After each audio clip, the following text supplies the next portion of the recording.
اب میں بلا کسی تاخیر و تمہید کے انتہائی ادب و احترام کے ساتھ سربستہ گزارش کرتا ہوں اپنے استاد محترم جناب مولانا منیر الدین صاحب قاسمی نقشبندی جو خلیفہ مجاز ہوا کرتے ہیں، امیر شریعت پیر طریقت حضرت مولانا ذوالفقار صاحب نقشبندی پاکستانی، آپ کو اس شعر کے ساتھ مدعو کر رہا ہوں کہ آپ ایسے شریف ہیں جس پر شرافت ناز کرتی ہے، آپ ایسے شریف ہیں جس پر شرافت ناز کرتی ہے، آپ ایسے حلیم ہیں جس پر حلاوت ناز کرتی ہے، اور حضرت آپ ہی تو میری اس مجلس کا جشن بہارا ہے، آپ ہی تو میری اس مجلس کا جشن بہارا ہے، آپ تو نگراں ہیں اس چمن کا جس کے حسن پر پوری یہ جماعت ناز کرتی ہے۔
الحمد لله نحمده ونستعينه ونستغفره ونؤمن به ونتوكل عليه ونعوذ بالله من شرور أنفسنا ومن سيئات أعمالنا، من يهده الله فلا مضل له ومن يضلله فلا هادي له، ونشهد أن لا إله إلا الله وحده لا شريك له، ونشهد أن سيدنا ونبينا وشفيعنا وحبيبنا وسندنا ومولانا محمدا عبده ورسوله، وصلى الله تعالى على خير خلقه محمد وعلى آله وأصحابه أجمعين.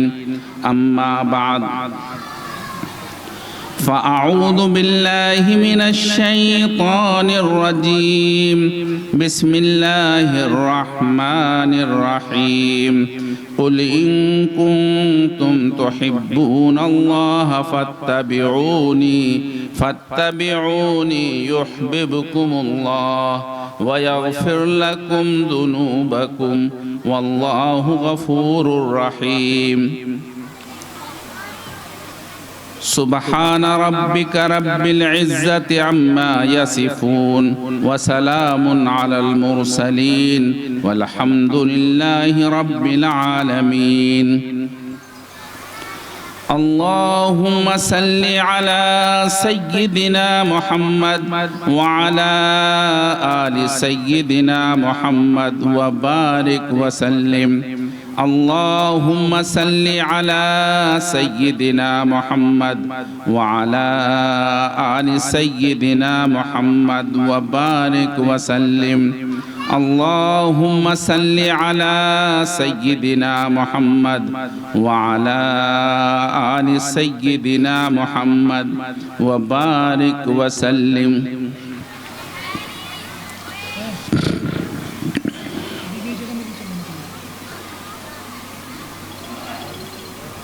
ہوا و حرص والا دل بدل دے، ہوا و حرص والا دل بدل دے، میرا غفلت میں ڈوبا دل بدل دے، میرا غفلت میں ڈوبا دل بدل دے، بدل دے دل کی دنیا دل بدل دے، بدل دے دل کی دنیا دل بدل دے، خدایا فضل فرما دل بدل دے، خدایا فضل فرما دل بدل دے. گنہگاری میں کب تک عمر کاٹوں، بدل دے میرا رستہ دل بدل دے، بدل دے میرا رستہ دل بدل دے، ہوا و حرص والا دل بدل دے، میرا غفلت میں ڈوبا دل بدل دے.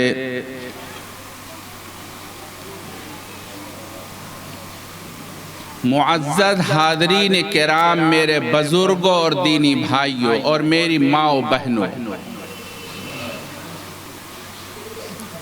آپ نے صبح سے علماء کرام کے انتہائی قیمتی اور مفید بیانات سنے ہیں.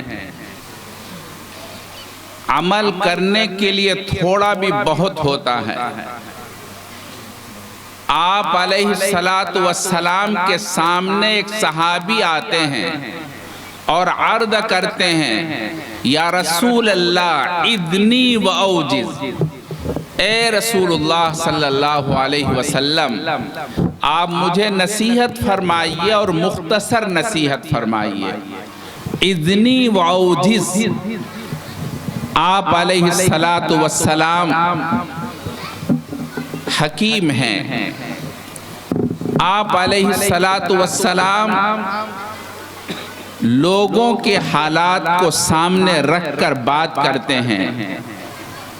جس کو جس چیز کی ضرورت ہے آپ وہی بتاتے ہیں. آپ علیہ السلام بہت لمبی بات کرنے کے عادی نہیں تھے اور نہ لمبی بات کرتے تھے. لمبی بات کرنے کے بعد نقصان ہوتا ہے. نقصان یہ ہوتا ہے 50 باتیں ہوئی، کچھ بات یاد رہی، کچھ بھول گئے. نتیجہ یہ ہے کہ اس کے ذہن میں اور اس کے پلے میں کچھ نہیں رہتا. اس لیے آپ علیہ السلام مختصر بات کیا کرتے تھے.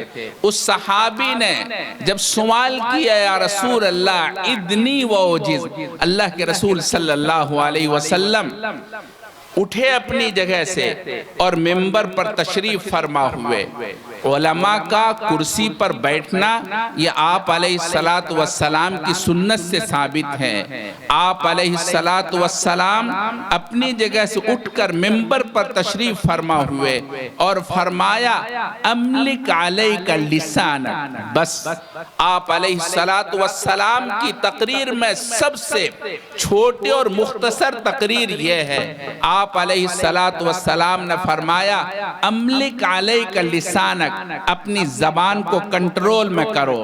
ہماری مائیں بہنیں سب کچھ ہو جائے گا لیکن ان کی زبان ان کے کنٹرول میں بالکل نہیں رہتی ہیں. جہاں چند عورتیں بیٹھ گئی تو بس اللہ کی پناہ دنیا بھر کی غیبت، اور اگر کچھ نہیں ملا تو کم سے کم اپنے شوہروں کی برائیاں شروع ہو جاتی ہیں.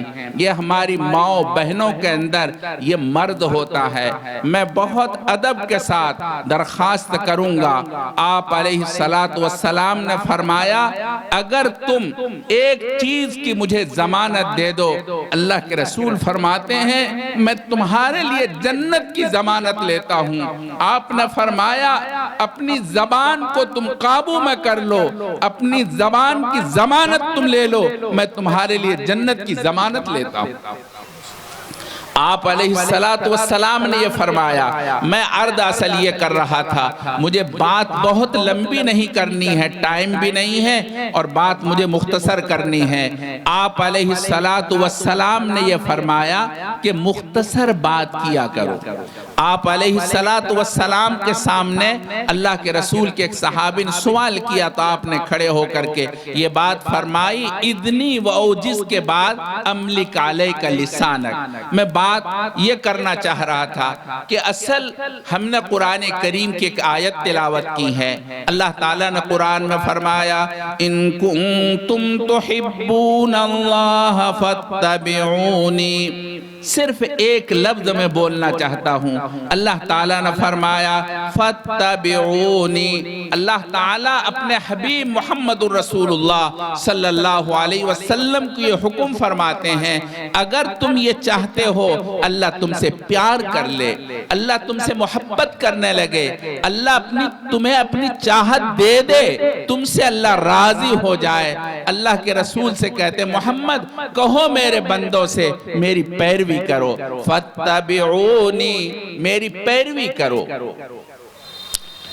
پیروی نام ہے جناب رسول اللہ صلی اللہ علیہ وسلم کے قول کو اپنانے کا، اللہ کے رسول صلی اللہ علیہ وسلم کے فعل کو اپنے فعل میں جگہ دینے کا، آپ علیہ السلام کے طریقے کو اپنے چال ڈھال کے اندر طریقے کو اپنانے کا نام اتباع سنت ہے۔ آپ علیہ السلام کے طریقے کو اگر آپ اپنا لیتے ہیں، آپ کے قول کو اپناتے ہیں، آپ کے فعل کو اپناتے ہیں، آپ کے کرنے کو اپناتے ہیں، آپ کے احوال کو اپناتے ہیں، یہی مطلب ہے اللہ تعالیٰ کے فرمانے کا فاتبعونی، آپ میری پیروی کر لو۔ اگر آپ صلی اللہ علیہ وسلم یہ امت سے فرما رہے ہیں میری پیروی کرو، اگر تم یہ چاہتے ہو اللہ تم سے پیار کرنے لگے، اللہ تم سے محبت کرنے لگے اور اللہ تعالیٰ سے تم پیار کرنے لگو تو اللہ کے رسول کہتے ہیں اللہ کے رسول کی پیروی کرو۔ اللہ تعالیٰ نے قرآن کریم کے اندر دوسری جگہ ارشاد فرمایا وَمَا آتَاكُمُ الرَّسُولُ فَخُذُوهُ وَمَا نَهَاكُمْ عَنْهُ فَانْتَهُوا۔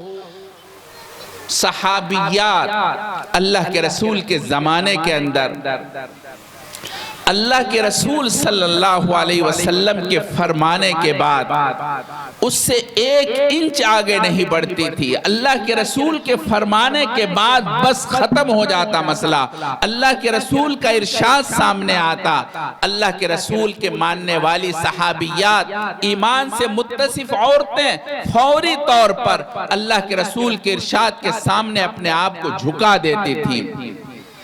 ایک واقعہ بخاری کے اندر نقل کیا ہے، حضرت سعد اسود رضی اللہ تعالیٰ عنہ کا واقعہ ہے، عجیب و غریب واقعہ ہے، آپ غور سے سنیے، خاص طور پر ہماری مائیں و بہنیں اور ہمارے بزرگوار غور سے سنیے۔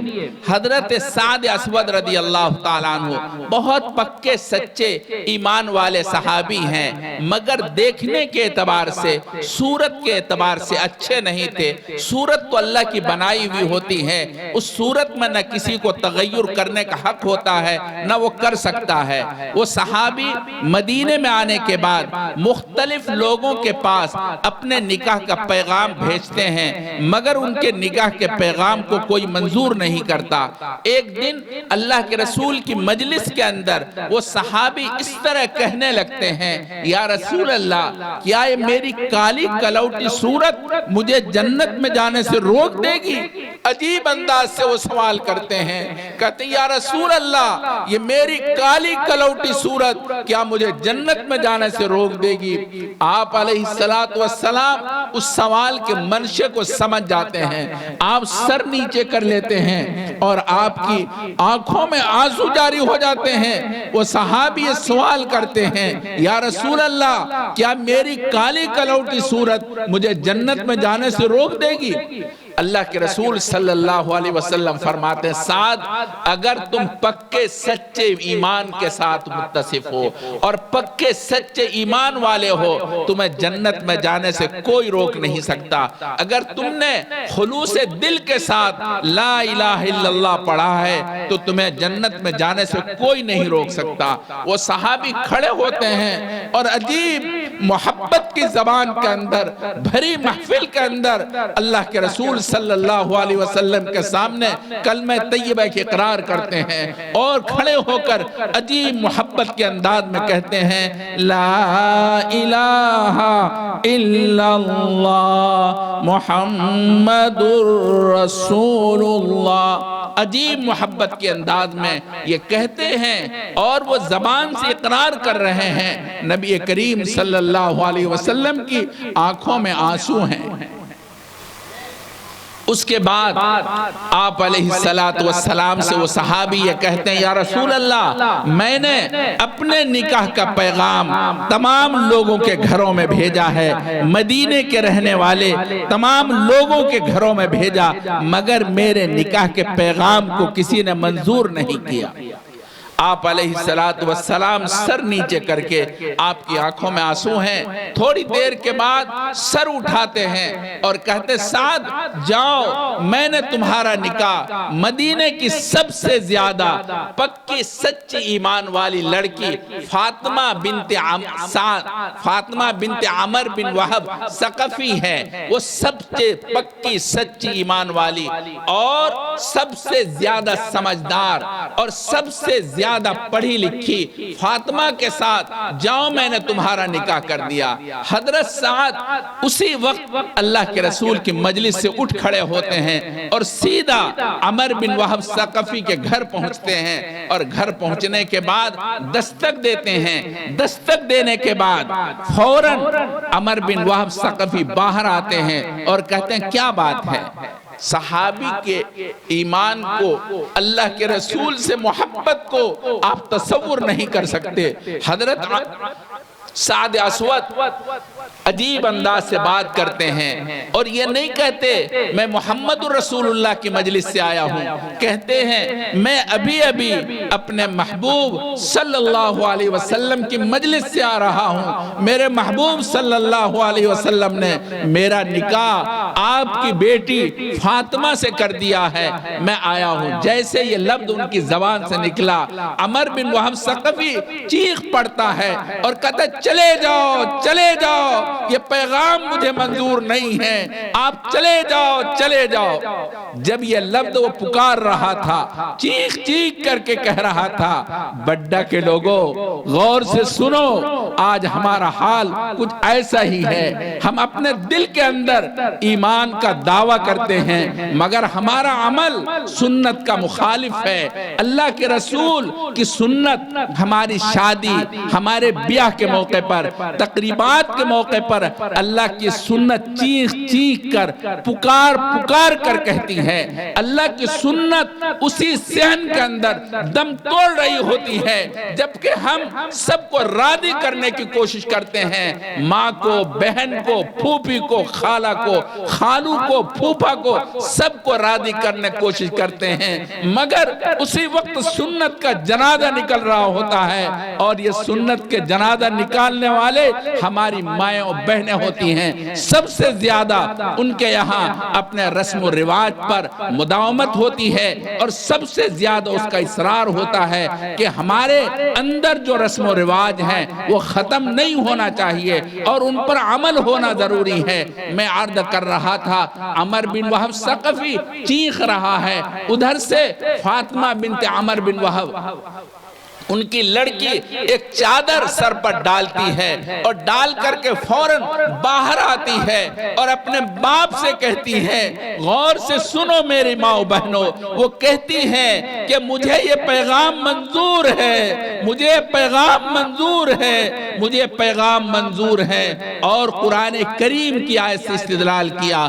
حضرت فاطمہ بنت عامر بن وہب ثقفی فوراً قرآن کی آیت پڑھتی ہیں۔ اللہ تعالیٰ نے قرآن میں ارشاد فرمایا، وَمَا كَانَ لِمُؤْمِنٍ وَلَا مُؤْمِنَةٍ إِذَا قَضَى اللَّهُ وَرَسُولُهُ أَمْرًا أَن يَكُونَ لَهُمُ الْخِيَرَةُ۔ فاطمہ کہتی ہیں اللہ اور اللہ کے رسول کا فیصلہ جب کر دے، کسی مومن مرد اور عورت کو اس بات کا اختیار نہیں رہتا کہ وہ اس فیصلے کے اندر کسی قسم کی خیانت کرے، اس فیصلے کو منظور نہ کرے۔ اللہ اور اللہ کے رسول کا فیصلہ جب آ گیا تو منظور کرنا ضروری ہے، ہماری طبیعت چاہے یا نہ چاہے، ہمارا دل مانے یا نہ مانے۔ اس لیے میں نے شروع میں چند اشعار پڑھے تھے، ہوا او ہرس والا دل بدل دے، میرا غفلت میں ڈوبا دل بدل دے، بدل دے دل کی دنیا دل بدل دے۔ یہ ساری ہماری نفسانی خواہشات ہوتی ہیں۔ یہ ہونا چاہیے، یہ ہونا چاہیے۔ میری ماں و بہنوں، اگر آپ کامیابی چاہتی ہیں، آپ یہ چاہتی ہیں میرے گھر کے اندر دیندار اولاد پیدا ہو، آپ یہ چاہتی ہیں ہمارے گھر کے اندر سنت کا اجالا ہو اور سنت کے اندر سارا خاندان ڈوبا ہوا ہو، میری ماں و بہنوں آپ سنت کو مضبوطی سے پکڑ لیں۔ فاطمہ بنت عامر بن وہب ثقفی نے اپنے باپ کے فیصلے کو رد کر دیا اور فوراً حضرت سعد کے ساتھ جا کے کھڑی ہو گئی اور کہا، میرے سرتاج، میرے سرتاج، اللہ نے آپ کے ساتھ میری زندگی وابستہ کر دی ہے، آپ مجھے جہاں لے کے چلنا چاہتے ہیں چلیے۔ حضرت سعد کو یہ خیال بھی نہیں تھا میری بیوی ابھی میرے ساتھ آئے گی۔ حضرت سعد کے ساتھ ان کی بیوی فاطمہ فوراً چل پڑتی ہے، نہ ان کے پاس کوئی کپڑا ہے نہ کوئی چیز ہے، فوراً وہ سعد کے ساتھ روانہ ہوتی ہے اور سعد کے گھر چلی جاتی ہے۔ ادھر سعد کا حال یہ ہے، گھر میں کھانے پینے کا کوئی سامان نہیں ہے۔ گھر جانے کے بعد ان کو یہ خیال ہوتا ہے کہ اگر میری بیوی کو یہ معلوم ہوگا میرے گھر میں کھانے کا سامان نہیں ہے، ان کو دکھ ہوگا، اس لیے اپنی بیوی کو گھر چھوڑتے ہیں اور یہ کہتے ہیں، آپ مجھے اجازت دے دیں میں ابھی آتا ہوں۔ وہ فاطمہ کہتی، میرے سرتاج، اللہ نے میری زندگی آپ کے ساتھ وابستہ کر دی ہے، آپ مجھے چھوڑ کر کہیں نہیں جائیں گے۔ وہ ٹھہر جاتے ہیں، پھر تھوڑی دیر میں خیال آتا ہے، وہ پھر جانا چاہتے ہیں، پھر وہ کہتی ہیں، میرے سرتاج آپ غور سے سنیں، میری ماں و بہنوں، آپ اپنی بہن فاطمہ بنت عامر بن وہب ثقفی کے انداز کو دیکھیے، ان کی زبان کو دیکھیے۔ اگر ہماری بہنیں اپنی زبان کو اس طرح سے شائستہ زبان بنا لیں، اپنے شوہر کے لیے آپ کی زبان کے اندر محبت کی باتیں ہو، محبت کا انداز ہو، تو بڑے سخت سخت دل آدمی بدل جایا کرتا ہے اور ایسی صورت کے اندر آدمی کے فیصلے بدل جاتے ہیں۔ فاطمہ اپنے شوہر سے کہتی ہیں، میرے سرتاج، میرے سرتاج، آپ مجھے چھوڑ کر کہیں نہیں جائیں گے۔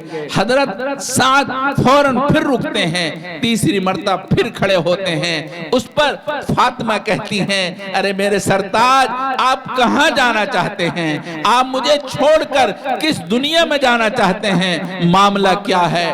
اب سعد کہتے ہیں بیوی، اصل بات یہ ہے میرے گھر میں کھانے کوئی سامان نہیں ہے، میں بازار سے آپ کے لیے کھانا لانا چاہتا ہوں۔ اس پر ان کی بیوی کہتی ہے، آپ کیا کھائیں گے؟ اس پر سعد کہتے ہیں، ابھی مجھے کھانے کی کوئی ضرورت نہیں ہے، میرا اللہ گواہ ہے، میرا روزہ ہے، اس وجہ سے مجھے کھانے کی ضرورت نہیں ہے۔ فاطمہ کہتی ہے، اللہ کی قسم کھا کر کہتی ہوں میرا بھی روزہ ہے، مجھے کھانے کی ضرورت نہیں ہے، لہذا آپ مجھے چھوڑ کر کہیں نہیں جائیں گے۔ پھر فاطمہ پوچھتی ہے شام کو آپ افطار کیسے کریں گے؟ جاتے ہیں، ایک کٹورے کے اندر روٹی کا سوکھا ٹکڑا پانی میں بھگو رکھا ہے، وہ لا کر حضرت سعد کہتے ہیں یہ میرے شام کا افطار ہے، میں اس سے شام کو افطار کر لوں گا۔ فاطمہ کہتی ہے میں بھی آپ کے ساتھ اسی سے افطار کروں گی اور آپ مجھے چھوڑ کر کہیں نہیں جائیں گے۔ حضرت فاطمہ مجھے کہنا یہ ہے میری ماں و بہنوں، اگر اللہ کے رسول کی سنت کا آپ اہتمام کر لیں، آپ علیہ السلام کی سنت کو اپنا لیں، اپنی زندگی میں بسا لیں، یقین مانیے آپ کے گھر سے جنید بغدادی پیدا ہو سکتے ہیں، آپ کی گود کے اندر بایزید بستامی پیدا ہو سکتے ہیں، آپ کی گود سے بڑے بڑے اولیاء جنم لے سکتے ہیں، آپ کی گود سے حضرت عمر بن عبدالعزیز کے 11 بیٹے والے اوصاف پیدا ہو سکتے ہیں۔ شرط یہ ہے آپ اپنے آپ کو اللہ کے رسول کی سنت کی پیروی کے حامل بنا لیں، اپنے آپ کو اللہ کے رسول کی سنت کے متبع بنا لیں، انشاءاللہ ثم انشاءاللہ آپ کی دل کی دنیا بدل جائے گی، آپ کے حالات بدل جائیں گے، آپ کے گھر کے اندر سنت کا اجالا ہوگا، اور اللہ کے رسول کی سنت کے علاوہ آپ کہیں سے چاہیں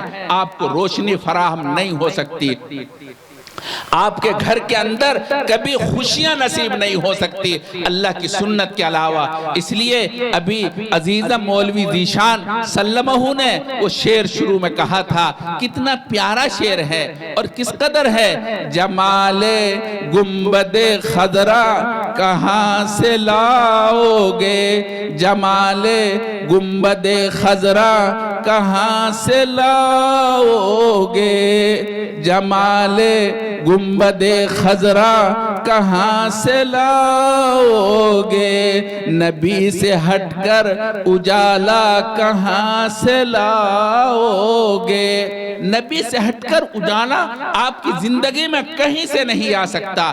اگر آپ یہ چاہتے ہیں آپ کی زندگی روشن تابناک ہو جائے، آپ کی اولاد آپ کے مطیع و فرما بردار ہو جائے، میں کہا کرتا ہوں مرد پڑھا عورت پڑھا، مرد پڑھا فرد پڑھا عورت پڑھا خاندان پڑھا۔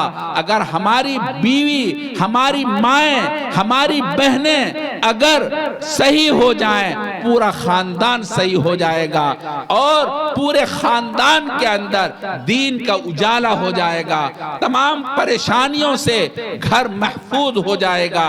اگر ہماری مائیں بہنیں سنت کی گرویدہ بن جائیں، سنت کے متبع اور پیروکار بن جائیں۔ مجھے بتایا مفتی عبدالحادی صاحب نے کہ ہم نے یہاں عورتوں کے ایک نظام شروع کیا ہے، میں مبارکباد دیتا ہوں مفتی عبدالحادی صاحب کو، انہوں نے عورتوں کے لیے نظام شروع کیا ہے۔ اللہ کرے کہ اس ادارے کے ذریعے سے گھر گھر سنت کا اجالا ہو جائے اور گھر گھر سنت کے اندر سنت کی روشنی پھیل جائے اور بڈا کے مائیں بہنیں خوب سنت سے فائدہ اٹھانے والی بن جائے۔